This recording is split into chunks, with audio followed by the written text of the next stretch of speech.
Hello, नमस्ते बच्चों। आज हम BA part first paper first प्राचीन एवं मध्यकालीन काव्य, इसमें प्रथम यूनिट में अपने 2 चैप्टर हो गए हैं। अब जो अपनी तीसरी यूनिट है उसका जो लास्ट कवयित्री है, संत काव्य धारा की एकमात्र कवयित्री है, उस पर चर्चा करेंगे और उसमें सतगुरु महिमा और जो साध महिमा है, एक प्रेम का अंग है, इसके बारे में चर्चा करेंगे। सहजोबाई का कुछ सामान्य परिचय है, छोटे क्वेश्चन में पूछ लेते हैं। तो सहजोबाई संत काव्य धारा की एकमात्र कवयित्री मानी जाती है और इनका एकमात्र ग्रंथ है जो सहज प्रकाश है। सहजोबाई संत काव्य धारा की प्रसिद्ध कवयित्री मानी जाती है। कवयित्री शब्द को आपको बार बार शब्द आएगा, इसको ध्यान भी रखना है। आपके जो अनिवार्य हिंदी होगी उसमें कवयित्री, उज्ज्वल, ये शब्द बार बार पूछते हैं, तो आपको इनको ध्यान रखना है। जिनका जन्म मेवात राजस्थान अलवर ज़िले में हुआ था और गांव का नाम है डेहरा, अलवर में हुआ था। इनका जो नामक गांव डूसर वैश्य कुल में हुआ था। उनका जीवन काल 1683 ईस्वी से 1763 ईस्वी माना जाता है। कुछ लोगों का अनुमान है कि सहजोबाई का जन्म है वो महाराष्ट्र में हुआ था, कुछ कहते हैं राजस्थान के मेवात क्षेत्र डेहरा गांव में हुआ था। ब्राह्मण थी, वैश्य डूसर वैश्य कुल में इनका जन्म हुआ था। कुछ मानते हैं कि महाराष्ट्र में हुआ था 1740 में और कुछ कहते हैं इनका देहावसान 1820 में हुआ था, किंतु आधिकारिक रूप से कुछ भी कहना कठिन है। ये है प्रसिद्ध चरण दास जी की प्रमुख शिष्या थी। इनके गुरु का नाम पूछ लेते हैं। एक तो पूछा है सहजोबाई है वो किस काव्य धारा की कवयित्री है, तो ये संत काव्य धारा की प्रमुख कवयित्री मानी जाती है। दूसरा है ये इनका जन्म कहाँ हुआ था, राजस्थान मेवात क्षेत्र राजस्थान अलवर में हुआ था। अब कहते हैं कि इनका जन्म कब हुआ, तो ये 2 अलग अलग विद्वानों ने अलग अलग बताया है। अब इनका ये आप पूछते हैं कि इनके गुरु का नाम क्या है, ये आप कॉपी में उतारते जाना साथ साथ में, तो आपके याद हो जाएगी। इनके गुरु का नाम है चरण दास जी। ये आजीवन चरण दास जी की शिष्या रही है, आजीवन ब्रह्मचारिणी रही और ये भी माना जाता है कि संत चरण दास जी सहजोबाई के ममेरे भाई माने गए। अनुमान है कि सहजोबाई का जो प्रसिद्ध ग्रंथ है, मैंने बताया आपको, सहज प्रकाश, जो 1743 ईस्वी में रचित है। ये आपको ध्यान में रखना है कि सहज प्रकाश की रचना एकमात्र उनका ग्रंथ है जिनकी रचना 1743 ईस्वी में हुई थी। वे अपने गुरु के साथ दिल्ली आकर रहने लगे, तब इन्होंने संत जीवन व्यतीत किया था। कहाँ रही वो? दिल्ली में रही। इनकी रचनाओं में गुरु महिमा, नाम महात्म्य, जप जपाजप, संसार का मिथ्यात्व और उससे दूर रहने की चेतावनी दी है। काम, क्रोध, मद, लोभ, मोह आदि का त्याग, कर्मफल पर विश्वास, सद्कर्म करने पर बल देता है और प्रेम तत्व को निरूपण, विधि निषेध, निरपेक्ष स्थितिबोध, निर्गुण सगुण निरपेक्ष ब्रह्म तत्व का वर्णन इन्होंने अपने काव्य में किया है। इन्होंने अपनी वाणियों में दोहा, चौपाई, कुंडलिया आदि छंदों का सुंदर चित्रण किया है। इनके छंदों में आराध्य के प्रति प्रेम प्रदर्शन के सगुण कृष्ण भक्तियों की जो भक्त है उनकी शैलियों का प्रयोग किया है। इनकी भक्ति में भगवान मीरा भक्ति भावना में मीराबाई जैसी एक निष्ठता है। भाषा सहज है और सरल है, जो आपको आसानी से प्रसाद गुण से ओत-प्रोत भाषा का सुंदर चित्रण किया है। जो भाषा आपको पढ़ते ही है उनका अर्थ है वो समझ में आ जाए। गुण भी आपके हैं, गुण हैं वो 3 प्रकार के होते हैं, प्रसाद गुण, माधुर्य गुण और ओज गुण। जो भाषा आपको पढ़ते ही आसानी से समझ में आती है माधुर्य गुण कहा जाता है। दोहा सतगुरु की महिमा से में दोए हैं। सतगुरु की महिमा। गुरु हैं 4 प्रकार के अपने अपने अंग, गुरु पारस, गुरु दीपक, गुरु मलेगिरी, गुरु भृंग। चरण दास समर्थ गुरु, सर्व अंग ते ही माही। जैसे को तैसा मिले, रीता छोड़े नाई। अब अपने गुरु हैं चरण दास जी हैं, उनकी विशेषता बता रही है, उनके बारे में कह रही है कि मेरे सतगुरु हैं वो किस प्रकार के हैं, उसका वर्णन करते करते हैं। गुरु हैं 4 प्रकार के, गुरु 4 प्रकार के होते हैं, अपने अपने अंग, अपने अपने अंगों के अनुसार 4 प्रकार के होते हैं। गुरु पारस, गुरु है वो पारस के समान होता है, जो लोहे की कोई किसी भी धातु को छूने से वो स्वर्ण बना देते हैं। उसी प्रकार मेरे गुरु हैं, जो मंद से मंद बुद्धि वाला व्यक्ति हो उसको भी सद्बुद्धि देने का प्रयास करते हैं।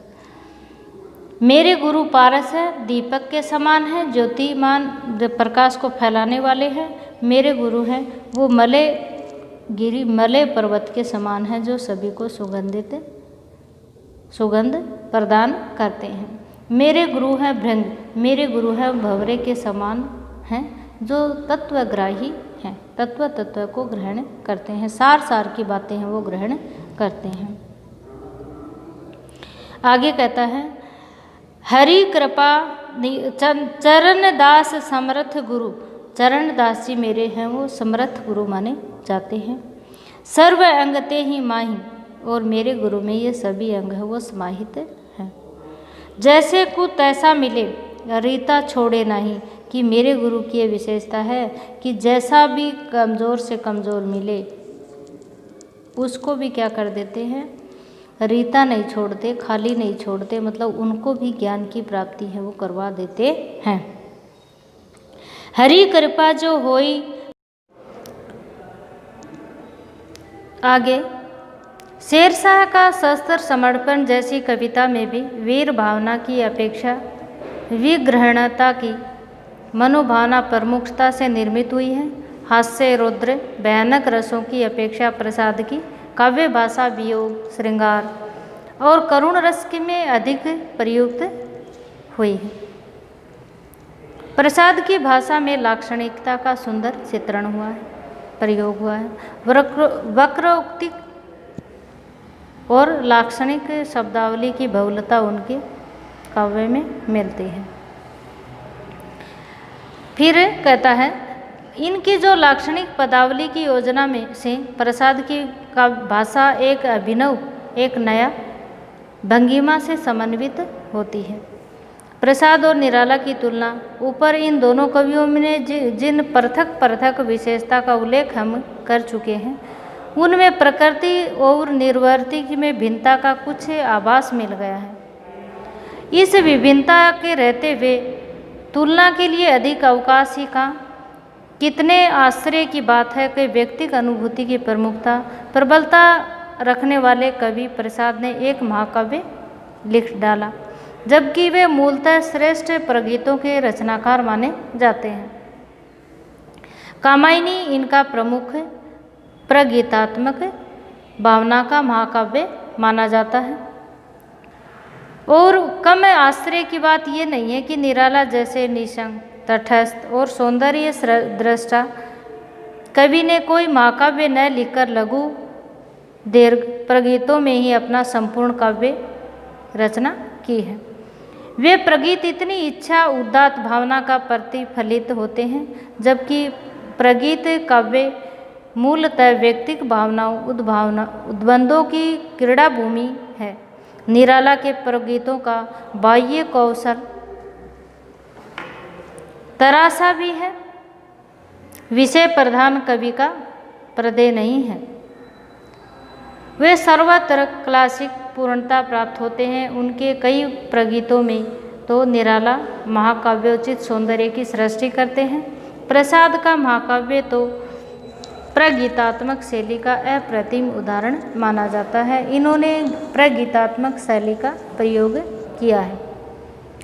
ये विरोधाभास युग की काव्य रचना में एक स्मरणीय विलक्षणता थी। तो दूसरी ओर ये भी देखते हैं कि निराला जी अधिकांश प्रगीत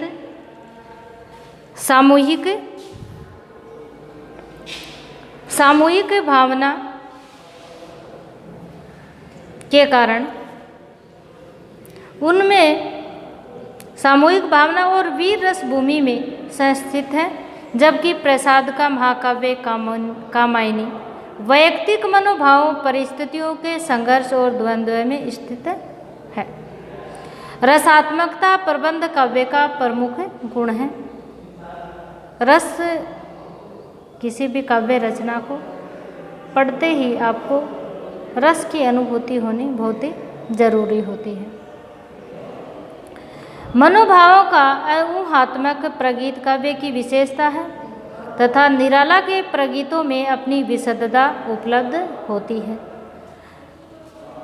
एक दूसरा उल्लेखनीय विरोधाभास ये है, व्यक्तिगत प्रेरणा से उद्भावित काव्य में किसी संग्रह दर्शन नियोजना सामान्यतः संभव नहीं होती है, परंतु प्रसाद के काव्य में विशेषतः कामायनी में एक संपूर्ण दर्शन की नियोजना हुई है। ये इस युग हिंदी का एक सबसे बड़ा चमत्कार माना जाता है। कामायनी बहुत ही सर्वश्रेष्ठ रचना है इनकी। इस युग में हिंदी का सबसे बड़ा चमत्कार था प्रसाद जी द्वारा कामायनी की रचना करना। उनका प्रसन्न व्यक्तित्व उनके श्रृंगार प्रधान गीतों में प्रतिफलित हुए हैं। इसके अतिरिक्त दार्शनिकता को एक किनारे रख दिया जाए और निराला के सौंदर्य साधना भी अपने काव्य में देखने को मिलती है। और एक तीसरा महत्वपूर्ण विरोधाभास ये है कि प्रतिभा के इन वैचित्र्य को विचित्रता को देखते हुए प्रसाद और निराला की तुलना का प्रभाव अपने आप में असंगत हो जाता है। हम इतना ही कह सकते हैं कि दोनों ही कवि अपनी प्रतिभा में महान हैं और अप्रतिम हैं, अपराजय हैं। किसी भी कवि को हम ऐसे नहीं कह सकते कि ऐसे ही इन्होंने रचना की है। दोनों ही अपने युग के श्रेष्ठ रचनाकार माने जाते हैं और दोनों ने ही अपने अपने जो काव्य लिखे हैं, जो भी रचनाएं लिखी हैं, वो सर्वश्रेष्ठ रचनाएं लिखी हैं। किसी को भी हम कम नहीं ठहरा सकते। भाषा शैली है तत्सम प्रधान शैली का प्रयोग हुआ है और विवेचनात्मक शैली का प्रयोग हुआ है। भाषा है वो तत्सम शब्दावली से युक्त है, ये आपको विशेष में देखना है। धन्यवाद। अगली कक्षा में हम अगले निबंध पर चर्चा करेंगे और निबंध कितने प्रकार का होता है, उनका काल विभाजन क्या है और निबंध की परिभाषा और निबंध की शैलियों पर वीडियो डाल दिया गया है, उसको आप ध्यानपूर्वक पढ़ें। धन्यवाद।